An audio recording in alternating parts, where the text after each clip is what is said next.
Hello,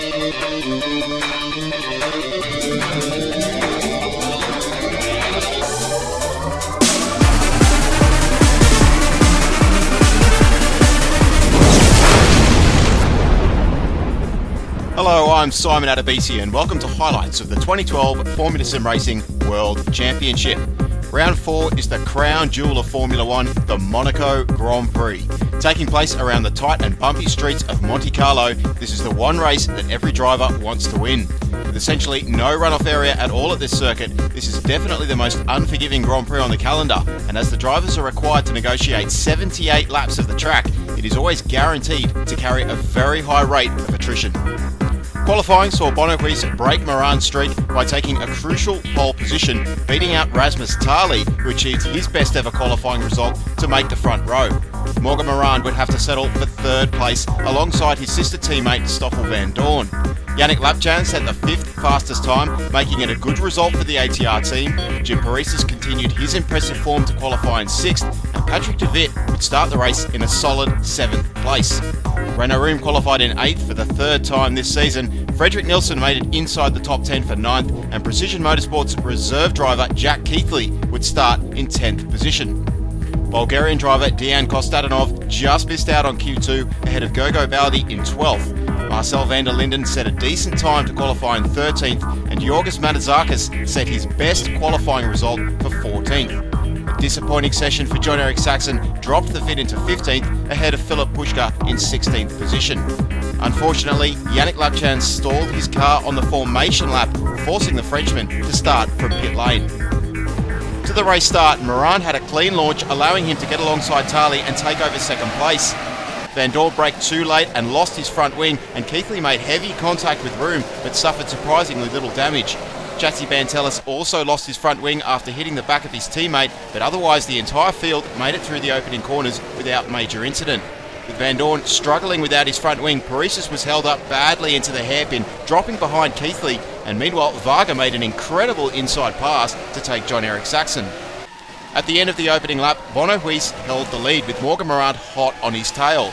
Rasmus Tarly was in 3rd, and Patrick de Wit had made his token great start to get up into 4th.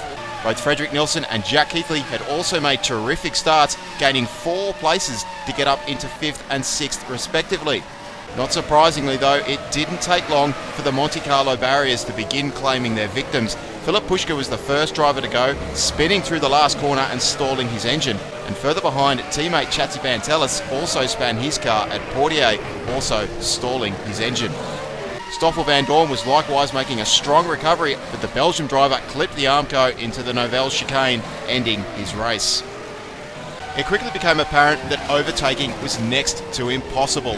Morgan Moran was being held up badly by Bono Huis, but as has come to be expected, the Dutch champion was making no errors whatsoever, giving his French rival absolutely no opportunity to attempt a pass.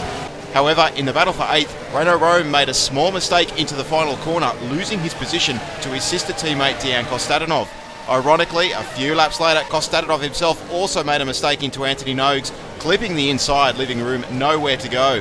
Kostatinov kept his car from stalling, but the Bulgarian had a painful wait for a clear track to correct his car, dropping him down into 15th place. On lap 15, the first round of stops began. In 7th and 10th position respectively, Jim Paresis and Peter Varga both made early pit stops. However, Varga's strategy looked to have immediately backfired when the Hungarian emerged just behind Giuseppe Marconi. But the Netrex driver quickly managed to find his way around the faster than speed driver with a very skillful pass through the harbour chicane. Unfortunately, Paresis had no such luck, and his race ended not long after, with the Greek having a horrendous accident into the swimming pool section, clipping the inside wall, completely destroying his go-speed car. In the battle for the race lead, Huis had his mirrors full of the red and white ATR, and after continuous sustained pressure, it was the Precision Motorsports crew who showed their hand first, bringing Huis into pit lane on lap 18. Knowing that a quick in-lap would be his only hope of taking first position, Morgan Moran pushed as hard as he could, but sadly it all came undone through the Novelle chicane exit when the Frenchman just caught the Armco with his left rear, spinning the car around, losing his front wing. Moran crawled back to the pits, but as the ATR crew began repairs, teammate Yannick Lapchan entered pit lane, and while Moran lost nearly a whole minute under repairs, Lapchan could do little but wait helplessly for his turn. After the first round of stops, Weiss now had a comfortable 5-second lead over Rasmus Tali in second. Patrick de Wit continued on in third place, just ahead of Twister's Fredrik Nilsson in fourth. Jack Keithley was in a lonely fifth, and Reino Rome was up into an impressive sixth place. However, further back, the stop saw several key position changes. Marcel van der Linden lost 7th place to Gogo Baldi after the Dutchman nearly stalled in pit lane, and Peter Varga's early pit stop had worked out well, putting the Hungarian up into 9th. Jan Kostadinov leaped ahead of John-Eric Saxon for 10th, and Yorgos Manazakis lost out badly, dropping 3 places for what was now 12th position.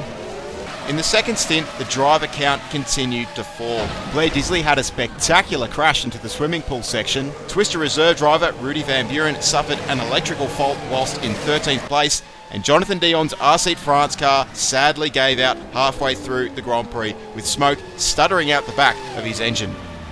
In the fight for 9th, Kostadinov began what was to be an impressive recovery. Seeking a way around Peter Varga, the GT Amiga driver used the draft down the start-finish straight and pulled off an aggressive overtake, dropping Varga into the clutches of Saxon and Manazakis.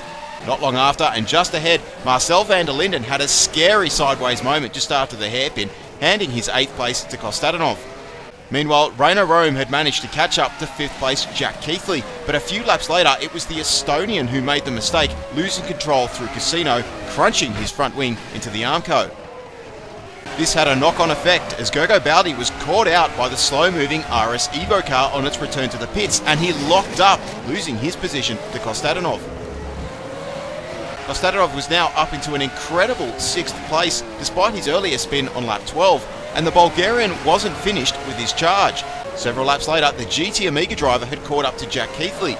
Keithley did his best to defend, but Kostadinov eventually found a way through with a bold overtake into the harbour chicane. But on the very next lap, it all came undone. Kostadinov lost traction out of the swimming pool section, crunching his front suspension into the barriers and ending any chance of a points finish. As the race went on, the attrition rate only increased, with 5 drivers coming unstuck in just as many laps. Manazakis dropped his go-speed car through turn 1, and after a very strong run, Marcel van der Linden lost control through Anthony Nogues. Meanwhile, an unfortunate chain of events ended the race for 3 different drivers, starting with Fredrik Nilsson in 3rd, who lost control out of the swimming pool section, spinning his car and stalling his engine. Distracted by the accident, Giuseppe Marconi then lost control going into La Rascasse, followed by Fabrizio Gobi, who was caught completely by surprise by Marconi's stricken car. Patrick de Wit was very lucky not to join the long list of DNFs, crashing his car just before the pit lane. However, the Dutch veteran had done enough to create a large gap back to Keithley in 4th, and the McCord driver didn't lose any positions. Likewise, Rasmus Tali's solid drive almost came to an end when the Estonian lost control into the final turn, forcing the GT Amiga driver to do an entire lap without his front wing before pitting for repairs. But with de Wit's earlier incident, Tali was also able to carry on without losing his 2nd place. Making an amazing recovery, Morgan Moran had pushed on and had eventually found his way back inside the top 10 after a difficult race. But it all ended when the ATR driver's brakes failed and the Frenchman was sent sliding hopelessly into the tyre barriers at Mirabeau. Further behind, John-Eric Saxon's brakes also called it quits, ending the Finns' race with only a few laps left to go.